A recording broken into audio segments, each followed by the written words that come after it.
What's new, 802? I'm Becca Hammond, and you are listening to Burlington Talks. Burlington Talks may include graphic or explicit content.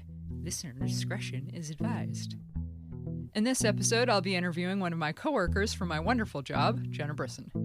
Jenna is a wedding and pet photographer. She once drove a vehicle in Michelle Obama's motorcade. And she is the proud owner of 5 fur babies, 3 cats and 2 dogs. Jenna, thank you so much for being on the show today. Of course. Thanks for having me. Can you tell me a little bit about yourself, please? Sure. So my name is Jenna, and I own a wedding photography business.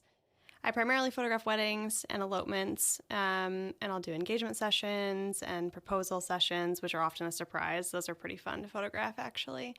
And I've just recently, within the last year, started a very new pet photography lifestyle business, which is slow to start, mostly because I'm so busy with weddings, but I love animals, and if anybody knows me, they would agree that I'm kind of a animal obsessed. So I figured it'd be fun to photograph that on the side as like a fun-filled activity. That's so much fun. Yeah. Any kind of animal, as long as they'll kind of hold still. I mean, I guess. Someone's going to Can you imagine like a lifestyle iguana? Yes, or their hamster. People love their animals. Honestly, I'd photograph anything as long as it's not like a slug that I have to touch. Right. Okay, so as long as you don't have to touch the gross animal. Yeah, then I'm into it. If it's like a nice animal, I'll photograph it. But I started photography kind of for fun. I took a film class in high school, and then I never really had the money for a DSLR camera. And my sister-in-law is a family photographer, and it kind of re-sparked the interest for me once I met my husband. And after we got married, he bought me a kind of intro, I think it was a T5i Canon Rebel camera. And I started just photographing random stuff, mostly our life, which was essentially our pets because I don't have any kids yet. So that's kind of how it started for me. And I just figured that's where my primary interest was originally with animals. And I'm really comfortable with them. I don't know if that's because I'm an only child or not, but I figured I'd keep that love alive a little bit. You said you photograph elopements. How does that work? Yeah, so I would say there's probably 2 categories as far as elopements go. There are elopements where it's just the couple and me, and I'm the only other person there, which is probably the true sense of an elopement. And then there's like an intimate wedding style elopement, which is where the couple has planned to get married somewhere with like 10 to 20 of their closest friends and family. So it is a little bit planned, but it's not a regular wedding, and I'm not sure. I've just been calling them intimate weddings. Right. So I guess it's both. Or sometimes they'll just let their family know they're eloping. You can come if you want, but usually it's a small crowd. Right. And they might not do all the traditional wedding things. They often don't. But I think it's really fun. Usually, and this is very kind of generically stated, but usually the elopements and intimate weddings are very much more focused on the couple in almost a selfish way that I love, where they don't really care if their parents want them to cut a cake or not, and they won't do it if they don't want to, or right. All that kind of stuff. They kind of filter out all the fluff, which can be beautiful. I love regular weddings. I don't want to discount that at all, but there's a place for both, and I think there's a really beautiful energy with a smaller crowd. Yeah, I'm sure it's a lot different. I've never been to something that small before. I've been to a kind of small wedding, but not 20 people. That must be very intimate. Just a different feel about it. Yeah, and sometimes it's hard not to feel like I'm intruding a little bit, but I think that if you feel comfortable with the couple that's hired you, it's much more welcoming. Just this weekend, actually, I photographed 2 women that got married down in Waitsfield, and they rented out a whole inn. They had 20 of their closest friends and family. They didn't even invite spouses because they wanted it to be really small with people they loved really specifically, and that was really beautiful. And I felt kind of like friends with them, which is nice, which is kind of how I feel actually with most of the couples that I end up working with. I'm really specific in my marketing for that reason, because I often think the better I connect with them, the better their photographs will be and the more comfortable they'll feel, which is really important overall. Yeah, I'm sure. I am not someone who takes good photographs. Jenna works with me, and she took a photograph with me, and I could almost feel it. It's like, oh, I'm doing so badly right now. I don't know how to sit, and I hold my head in a very funny way. Well, I have to say that I tell every couple I talk to, and you too, that literally everyone thinks they're terrible at getting their photograph taken. it feels awkward. It feels awkward for me. It feels awkward for most photographers, unless you're like a model that does that for work. I think it's going to feel weird. But I tell people all the time when I talk to them that usually if they feel comfortable around me first, it'll be easier. And then if something looks awkward, I'll tell you. Right. But it never feels great. And if it does, you're usually just not paying attention to me. Those are kind of the moments that feel really comfortable. And even like during even a short session, I usually tell people it's going to feel awkward most of the time, even for a wedding sometimes. But overall, you'll get something that looks good, even if it felt awkward. Right. Because I'm catching kind of the awkward moment, but then the laugh after the awkward moment. Right. And even a lot of the prompting that I'm giving people is like, nuzzle your cheek onto your partner's cheek and draw a word or something, which feels awkward, but then you're kind of laughing because they drew like, I don't know, cat or something like kind of basic, but it's a funny activity and that kind of creates a more authentic emotional response. Right.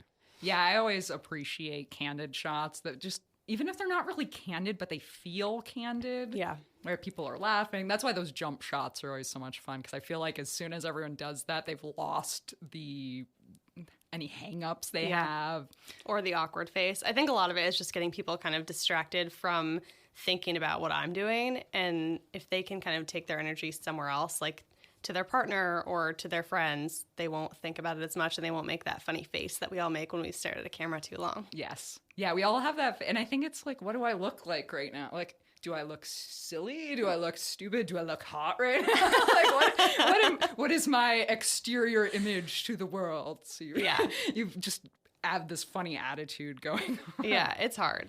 It's really hard. So how far ahead do you book? So I've already booked 2 weddings for 2021, actually. Oh, wow. I would say that most of my wedding photographer and vendor friends would probably agree that 2020 booked really early this year. I'm like 3/4 of the way full. I have 12 weddings, and I'll probably only take maybe 15. Yep. But it varies for different people. Some people do 25. It just depends on how much time you want to spend and how many photos you want to edit. Right, yeah, because so if you did a standard wedding where you have all of the standard wedding things where they toss the bouquet and they do all the dances, how long does that take you to edit? Yeah, so my average package is about 8 hours of coverage, and that includes an engagement session. The engagement session obviously is separate, and I edit those separately. It's about an hour photographing, sometimes an hour and a half, and then it probably takes me about 3 to 5 hours to edit them and then deliver. But I usually leave some space in between shooting the session and then editing, more so because creatively it's nice to get a break from looking at something that you just created. Right. Sometimes I'll shoot a session and I'll go home and I'm like, meh. I don't know, and then later I'm like, oh, these are really awesome. But I need some mental space from it, I think, to allow myself to see it in a more objective way. Right. It's really easy to be a really harsh critic when you're any kind of entrepreneur or creative. Yes. So the struggle is real. As far as a regular wedding goes, I probably shoot anywhere. Sometimes I'll have a second photographer with me. More often than not, someone else is shooting with me. And I'll end up editing all the photos they take, too. I'll take their cards home with me. And this summer, I think a wedding I shot the most photos at was an 8-hour wedding, 6,800 images. Wow. I think I delivered about 1,600, which is a lot. I usually guarantee at least 700. But you have to cull through all those photos, which takes about an hour and a half, just going through and picking ones that you like. And then all of the editing, gosh, it's probably like 15 to 20 hours. Yeah. Yeah, I'm sure. Because every single photo, you're retouching and making it look as good as possible, right? Yeah. So every camera you shoot in what's called a RAW mode, usually, if you're a professional photographer. And it gets as much information in the image as possible, but it doesn't come out looking like a beautiful picture. It's usually a little bit duller. The colors aren't always correct. So you have to go through each and every image and kind of make it look as beautiful as it did in person. Yeah, and I have taken pictures and I know how bad they look. Like, that's not what I was looking at. So, and even the DSLRs, because I've seen people who are incredibly talented take the shot and then they'll show it to me. And I'm kind of like, meh. And then they'll show it to me after they finished with Photoshop. And it's like, wow, that's a great picture. But you didn't even tell, like, I couldn't tell with my non-trained eye how beautiful it was going to be. Yeah, I think some of that is kind of in the way that you learn what the camera is able to recover from an image. And then you kind of go into the shoot picturing it that way almost to make it maximize how beautiful the photos can look. if that makes sense. Yeah, it does. But it is a lot of work. So I'd say 15 to 20 hours for a regular wedding. And then, of course, if you're going to blog the wedding, that's another X amount of time because you have to choose the images that you like and then blog about the couple. And there's a lot of email communication, etc. Is that something you do? Do you just kind of pick and choose who you're going to make a blog post about? Yeah, so I try to blog most of them. I usually end up in the beginning of the year, I'll blog kind of most of them as I go because it's usually a little slower in the spring.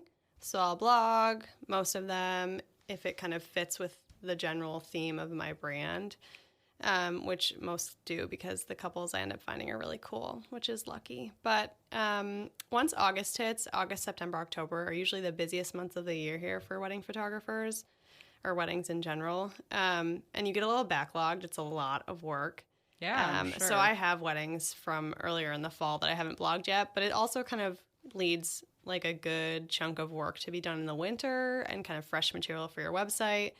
So I don't guarantee I'm going to blog any of them. I try to blog as many as I can on time, but that's not always the case. And I think that's probably true for a lot of people. Right. It's just a lot of work. And honestly, I mean, you take 1 week, you have the wedding on the weekend, and then you're editing forever, and then you have another wedding almost the next exactly weekend. And that's kind of why you don't end up doing all of it. And it's nice to have stuff to do in the winter to show work through your blog. Right. I didn't word that well, but it's nice to have work to show in the winter. Right, because it still looks like you're producing something. And I'm Yeah. sure the couples that you're making the blog post about, because you don't guarantee it, and you do it a few months later, they're probably stoked about it. Like, Yeah, oh, it's kind of cool, fun see to you relive the online. moment. Yeah. Yep. I don't usually give them a certain time that I'll do it, but a lot of people love it because then they can share that with their friends and family. So I try to do it as often as I can, but my primary goal is to get them the gallery so they can have the images as soon as possible. Right. I should have asked this earlier, but how long ago did you start taking pictures? So I took that film class in college, and then I think, let me think about this for a second. I've had my business under my name for 3 years, so probably about 4 or 5 years ago.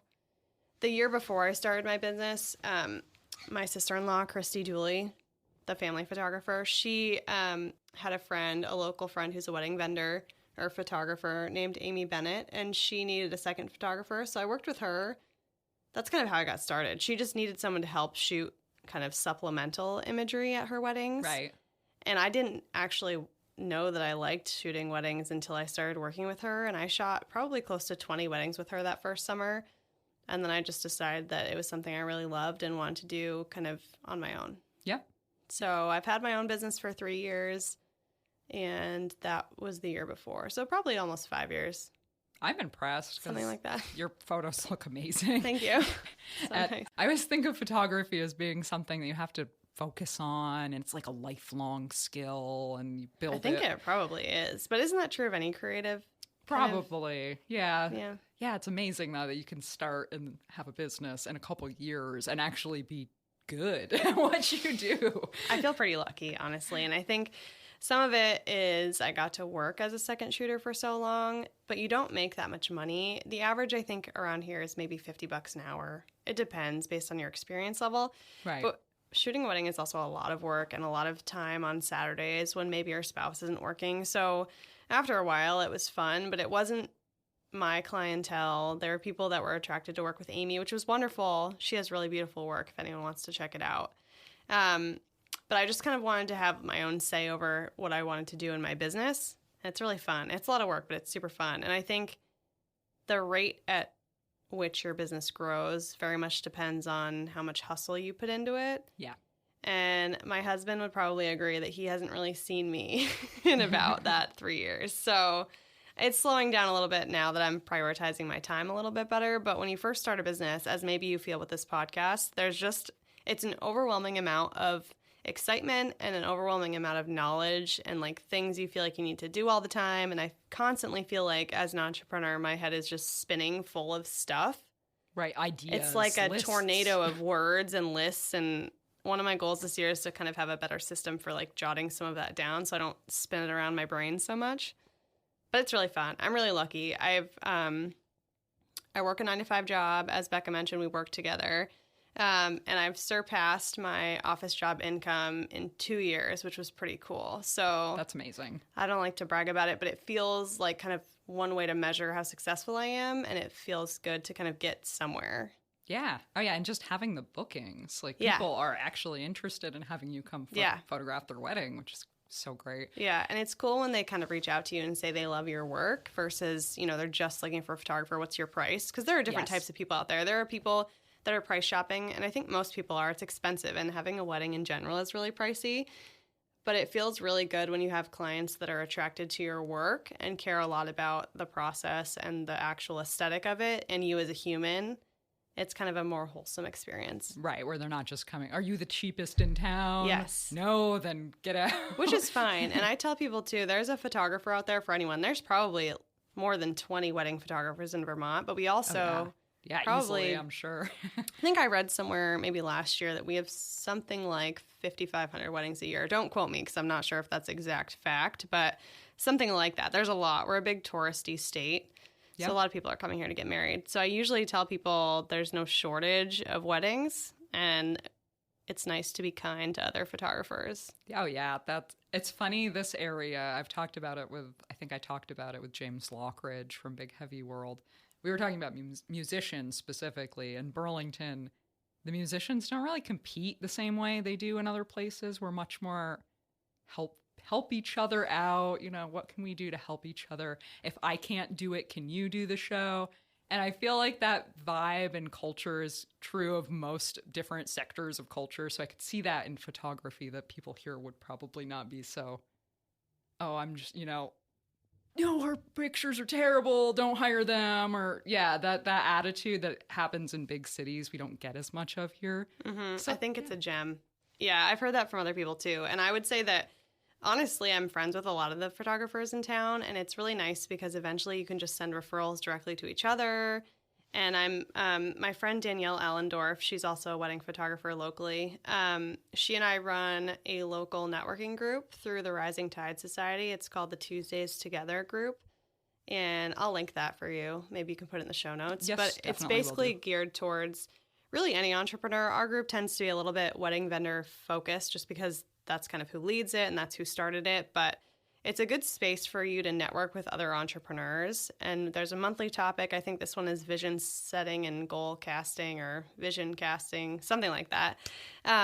So we're going to get together next Monday and chat about kind of what our plan is for 2020. And it's a good space to ask questions of other people. There are a lot of things you have to learn when you start your own business, like how to be an accountant, how to market yourself, a lot of things I didn't know. And so it's nice to kind of have a supportive group like that. And overall, I'd say the whole entire wedding vendor community is really kind here. I think we are lucky. Yeah, very much. I was lucky enough when I was a kid. I worked one of the wedding venue. It was just wedding show at the Sheridan. Oh, yeah. And I was just running around getting food orders for all the different vendors. But the people there were so nice. That was one of the most fun things I did when I was working as a kid, because all of the people were so happy and so friendly, and having a wedding is a good thing. Mm-hmm. So I think hopefully, typically, you're going to not walk into a bad situation. It's going to be a happy situation. People are mostly going to be having fun, hopefully. Mm-hmm. Yeah. Yeah, I think the only stressful part sometimes are family dynamics, but usually those are pretty easy to work around. And everyone has them. So I would just remind couples, if you're feeling awkward about divorced parents, let me know and we just work around it, Yep. Yeah, that makes sense. I've got to ask, have you ever had a wedding where it was just like, oh no, things are going wrong? I haven't had any specifically where something technically for me is going wrong, but I have had a wedding maybe with a difficult parent, which I will not detail because people will know. But there was a wedding maybe where one of the parents was being kind of difficult with one of the planners. And I think that might have been a challenge, but I just kind of kill people with kindness as much as possible in my personal life, but definitely professionally, because there's no sense in being dramatic or catty or rude. It doesn't ever get you what you want. So I'm usually just nice to everyone, and so far that's worked. That's good. Yeah, that's very good. I've heard of some weddings where the wedding itself falls apart, and then I don't know, what would you do if you were a photographer? Do you take pictures of the ensuing chaos, or do you just kind of stop? Yeah, I think it depends on what goes down specifically. And also at that point, contractually, I'm obligated that I get to keep the money, right? But then you feel weird. I haven't had anything like that happen. Right. Knock on all the wood around me.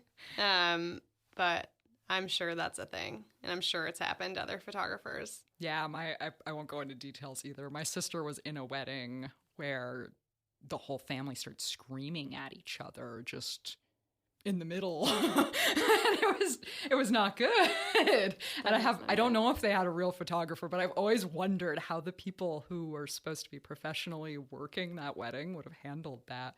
It's just mind-boggling. Luckily, though, for the most part, everyone's really happy and positive, and it's a good thing that you're there and you're helping them take pictures of a happy day. Yeah, most of the time people can kind of put their stuff away for the people getting married, but there's always, people that can't do that. Luckily, it hasn't ruined anything for me yet. Right. If it ever does happen, I think you should just snap the pictures, just go for it. Photojournalism. Accelerates. This is as the situation unfolded. I definitely photograph kids when they're crying because that's like every wedding ever. That's amazing. Do Usually, you give those photos to the couple? Sometimes I do. So kind of my approach in general, I tell people I'm a little bit photojournalistic and I will take pictures of stuff like that, but I also really enjoy like a really beautiful portrait. So I'm kind of an interesting mix between like posed portraiture that involves kind of candid prompting, but I also will kind of photograph, something real. Right. Because that's actual real life. Right. And I'm not usually, and I'm not usually trying to make stuff look perfect when it's not. So if it is really beautiful and perfect, I will photograph it and I'll put you in better lighting, but I'm not going to make your whole day look like something it wasn't. Right. Which is good. Like, you don't want to get your pictures back and have them be so photoshopped that you don't recognize what's happening. Yeah, you want it to be real. And usually I luck out because the couples I'm working with kind of reflect that. It's when you put something out there, you get that kind of thing back towards you. The law of attraction or whatever they say. Right. So I've been lucky that I worked with a lot of couples that are kind of just there to have a good time and they're not as obsessed with what their napkin color is. And if it's wrong, they're not going to ruin their whole day. Right. They're not going to start crying. Yeah. Hopefully. Yes. And there's a photographer for that kind of person, but it's not me. Yeah. Well, that's kind of the feeling I got from looking at your website. So I love your website, by the way. It's got such a good vibe to it and just happy and pretty, but not overly artificial, like this, businessy, where you're just pushing I sell photos, look at how good they are. It's more of like a vibe. I'm trying to be relatable and real, but like also show beautiful work, which I think is sometimes hard to do. Curating your own work for your website is really challenging. I have a hard time. I probably shot 50 to 70,000 pictures last year. I didn't deliver that many because you take a bunch and you deliver a small amount, but right. It's hard at the end of the year to go through and update your website and pick your favorite ones because there are just so many. Right. Yeah. I'm sure it's not like you're delivering bad quality photos. Right. Every one you deliver is going to be good. Yeah. And you're trying to kind of evoke the feeling of a new customer on your website as someone that you want to attract. So you have to think about kind of what you want to put out there and what you'd like to photograph again. And if it's something you don't want to photograph again, you're not going to put it on your website. Yeah, that makes sense. You don't want to advertise something you don't want to do. Yeah. Yep. Yeah, it's a great website. I'm trying to think of the word I wanted to use here because I did read through it. And as soon as I hit it, it was like you want to be their friend. Perfect. That's so what it felt like. Like you want to be part of the wedding and be a friend, not so much like I'm a professional and I don't want to know anything about you. You want to talk to them and get to know them so that you do a good job with what they want with their wedding. Yeah, for me it matters. I like to get to know them. I think it helps me photograph them better, but I will say that's not how every photographer feels, so I don't want people to think that's true of everyone. There are some photographers that are a little more businessy and I don't need to know you to photograph a nice picture of you, but it helps me feel more invested in your day, I think, which ultimately does kind of lead to a better, more emotive picture maybe. Yeah. And I feel more comfortable with you, which I think allows me to kind of ask you to do different stuff the day of, etc. Right. Plus it's more fun for me, selfishly. I'm sure. But if you couldn't, if you weren't comfortable asking someone to draw on their chin, like you were saying, then it probably, can you do this? And they look at you funny and it's really awkward when they do it. Yeah, I could see that. Then you just have a whole lot of awkward. It'd be funny though. Just someone should do that. Make just all of the most awkward wedding photos ever taken and just an album. There must be a thread on Reddit for that. There's or gotta something. Be or like something, BuzzFeed. Right? That would be good. Okay. I'm sure it's out there. I'm sure it is too. What is the hardest part of taking photos?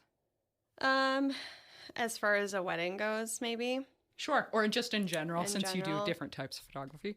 I think when I first started my business, I would say making sure clients were comfortable and felt good during the session was hard because you have to kind of get a workflow going. I say a lot of the same things to couples now, but just because those are the things that tend to work to help them feel the most comfortable. But in the beginning, you have so many nerves. Sometimes it kind of takes over and you forget technically like which buttons to push. Really early on, that's the most stressful part, but that's gone for me now. And I usually am just excited because it's fun and I have muscle memory for all the buttons and I don't really need to look at the camera anymore, which is helpful. But I would say now the most challenging part is just kind of the physical stress that it takes. I was in a car accident earlier this year.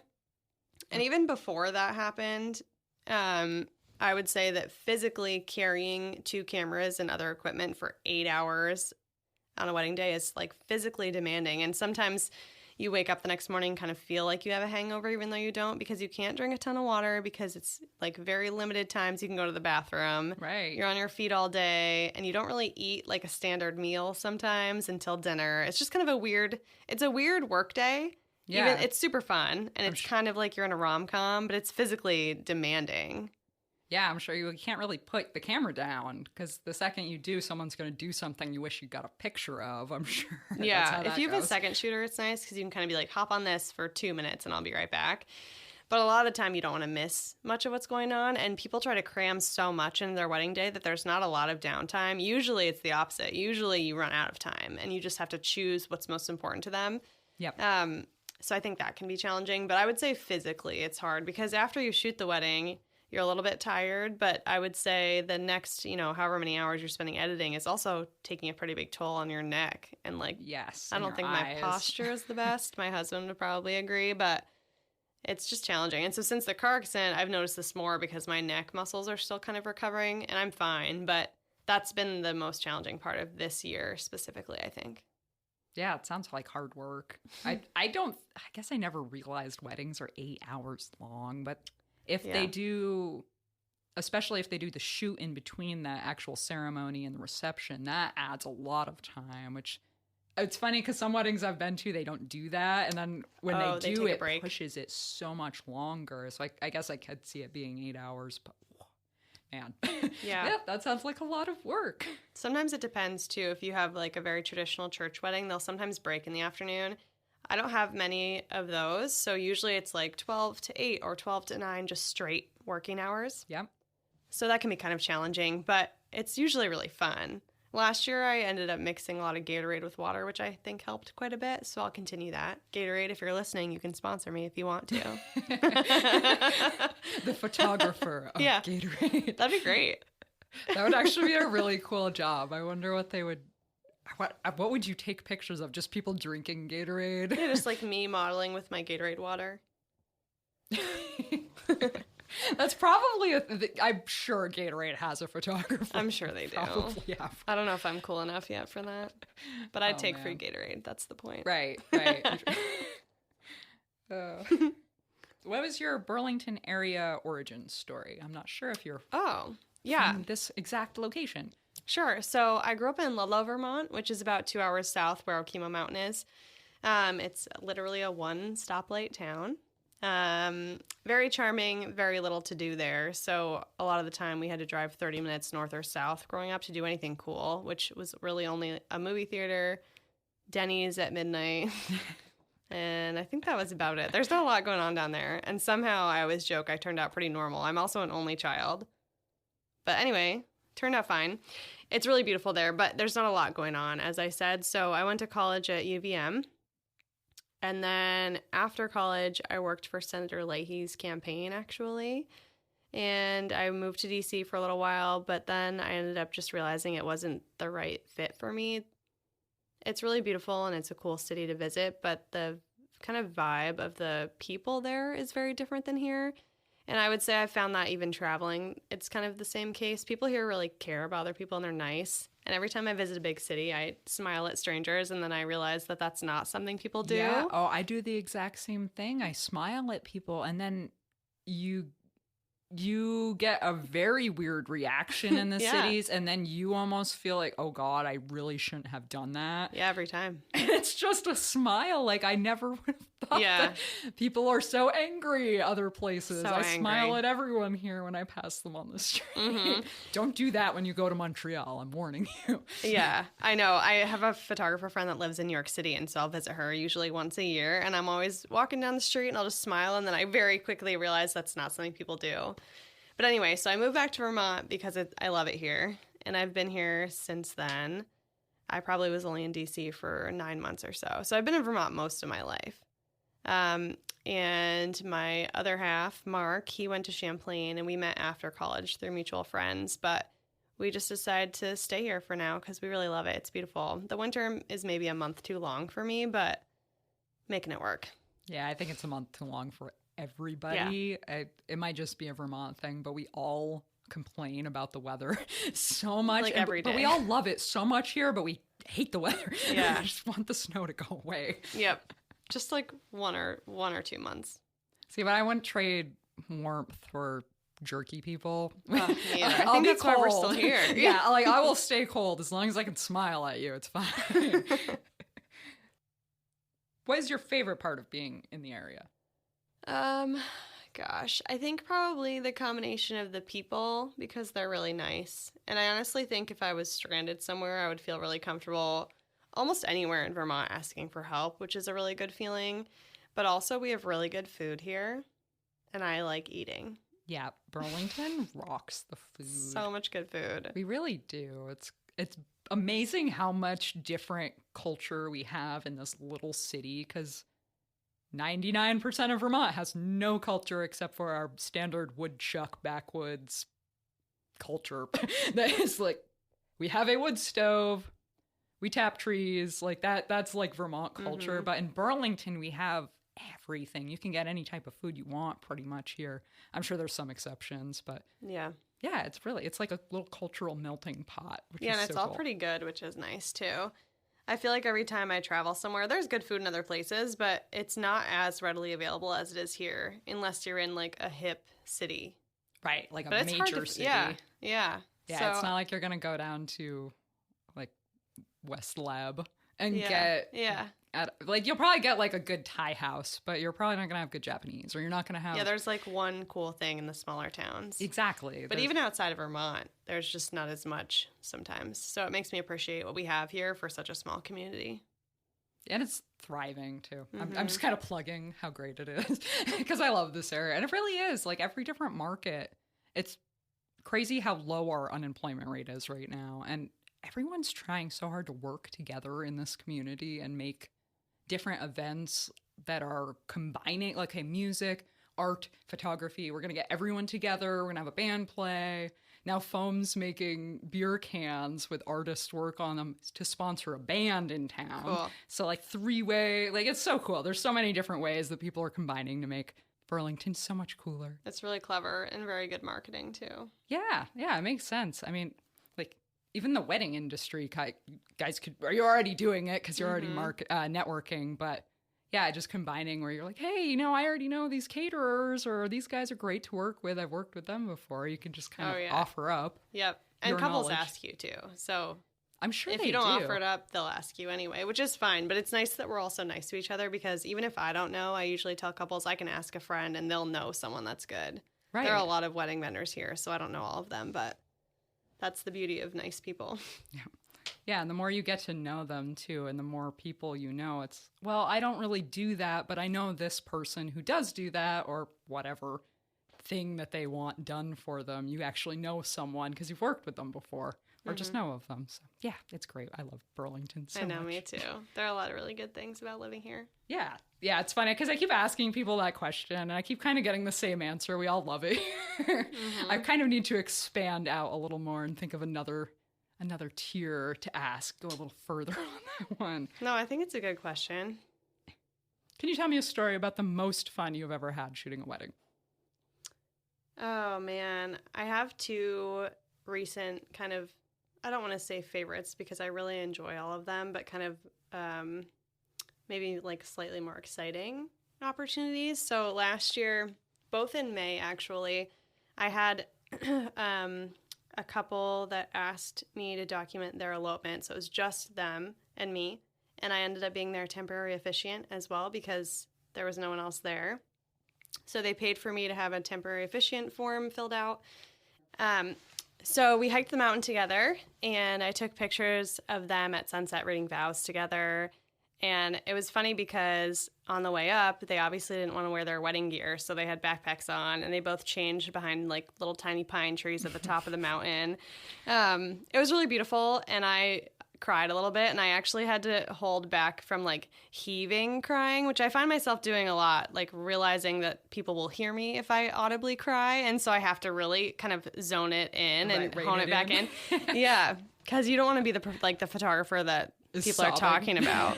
Yeah, I'm actually not even really a big crier, but something about those like key moments at weddings are so real and so raw and really beautiful, and that's kind of the general excitement I have photographing weddings, is that those are moments that are really important to people, and it's really, really fun to document them. So that was one of my favorite elopements from last year. Again, if any of my clients are listening, I really loved all of them. But another really fun wedding for me was my husband and I went to Jamaica, not Vermont, the country, and we photographed a small wedding there with a couple, and that was really fun. It was a really good time. They got married on a small island that was just off of the resort, owned by the resort. And at the end of the night, the bride and groom jumped in the pool in their gear, and all their friends jumped in this little tiny pool bar, and they were dancing on the stools of the bar, and it was just really fun. It was a really good time, and I loved that too. Were they from Vermont and they had their wedding down there? No, so they are from Rhode Island, and they traveled to Vermont the year before, I think, and she had found me. I actually think someone referred her to me. They just wanted to do a couple shoot. It was just them and their golden retriever. And halfway through the session, he whispered to me, "I have a ring in my pocket." And I was like, oh, that's exciting. And usually for proposals, I know ahead of time because one of the people has kind of prepped me and fired me for that, but he didn't. No one mentioned it to me before, so we just kind of I was like, do it at this place, I'll be ready to go. And I just had such a good time with them, and we've kind of had a good connection that they wanted to hire me, so they brought me with them. It was really cool. Yeah, that's amazing. Yeah, that sounds like the cutest engagement too, where they have no idea it's coming, because I feel like a lot of times you kind of have sometimes it's coming. Yeah, I like to ask people after they've been proposed to if they knew it was coming or not. And some people say no, and some people are like, well, kind of. But it's fun either way to document. Oh, yeah. And it's kind of fun to have pictures of it. I think that's a really trendy thing right now, proposals. But they're fun. I do probably a handful a year, and I really enjoy them. They might be more nerve-wracking than weddings, though, because more often than not, the person proposing, I'll give them instructions, but they pick like the wrong spot. And so a lot of the time it's me we reenact it after to make sure they're also getting like a decent photo, but I can only be hiding in so many places. Right. And I can't talk to them the moments leading up to it. Because if they see you, they're going to be like, what is going on? Yeah, why is that person with 2 professional cameras stalking us? So I usually say like on the map, I'll be like, stand here, face this direction. But a lot of the time, the person proposing is so nervous that they sort of like black out almost, and they forget my instructions. And I'm just like, do what you can. I'll photograph what I can, and then we'll kind of, if we need to reenact some of it, we can. And more often than not, I have to do that. I'm sure. Well, as a lot of girls, as soon as they see the ring, are probably not like, I'm going to hold still and smile. They're going to jump or move or just not be in a great position for taking a picture. Yeah, and it's actually fine if they do that, but more often than not, the person proposing will like pick a weird direction or like a direction that doesn't have really good lighting. And so sometimes it's challenging because I won't be able to get to the perspective I want to see the other person's reaction. Right. So that can be kind of difficult, but yeah. That sounds like so much fun though, because it's such a happy thing, happy moment in people's lives. Yeah, most of them are really fun, and I have a hard time choosing favorites because so many times when I leave a wedding or an elopement, I feel so connected to the couple and so happy for them that it feels like I've become friends with them. So part of that's challenging, but that also makes so many of them my favorite experience at the same time because I really authentically feel very connected to them. And I think a lot of couples would probably agree if they were being interviewed right now that they kind of go home from the wedding and say like, oh, Jenna feels like we're friends. And some of them want to come back and get a beer with me, and I love that. I think it's great. Yeah, I'm sure they do. Like you were saying, those intimate moments at weddings, they're so special. And even I've been dragged to weddings with people I don't really know. Even those moments with people I don't know at all, you want to cry for them. It's just such an emotional, powerful experience that even just doing that, and I don't know them at all, and I'm not their photographer, I feel like I know them a little better. So I'm sure taking the actual pictures, especially of the engagement too, you are their friend, I'm sure. Yeah, you get really invested emotionally, I think, in a good way. And then you spend another 20 hours editing their wedding. So I'm just like staring at them for hours, which sounds so creepy when I say that out loud, but that's kind of how it works. And then by the time I give the gallery, I'm like, oh, goodbye. Like, I hope I see you again. Right. I've seen you for so long. Yeah, come back to me. Oh, that's funny. So I've got all your contact details, but would you like to share them with people, how they could get in touch with you if they're interested in seeing your photography? What should they do? Sure. So my website is www.jennabrisson.com. It'll be on the show notes, so I don't think I need to spell it. But same deal on Instagram at jenna.brisson. I think that's it. I think I have a Pinterest. I don't use it that often. That's where you can find me. Yeah, probably just go on your website. Yeah, shoot you website's the easiest, yeah. Or I'm on Instagram pretty often. I might be a partial addict. So if you don't want to email me, you can DM me. Right. And I'm sure, is it a mix of just professional photography on your Instagram, or is it a mix of your own personal photography too? That's a real struggle. That's a struggle of a question. I've been trying to add a little bit more personal work in there. I often will put a picture of myself because I think people want to know what I look like. Oh, yeah. You'll find a lot more personal stuff in my stories because sometimes, as vain as it sounds, a lot of photographers or really any business owner has like an aesthetic to their feed, right? So if it doesn't match that, I'll probably put it in my story or something. Or I also have a personal one you guys can creep on if you want to. You'll find it in the bio on my Instagram. Oh, that's great. Okay. That one's mostly dog photos, though. And the dog photos are adorable. You should all go check out the dog photos. And Jenna took pictures of someone we work with's cats, actually, 2 cats.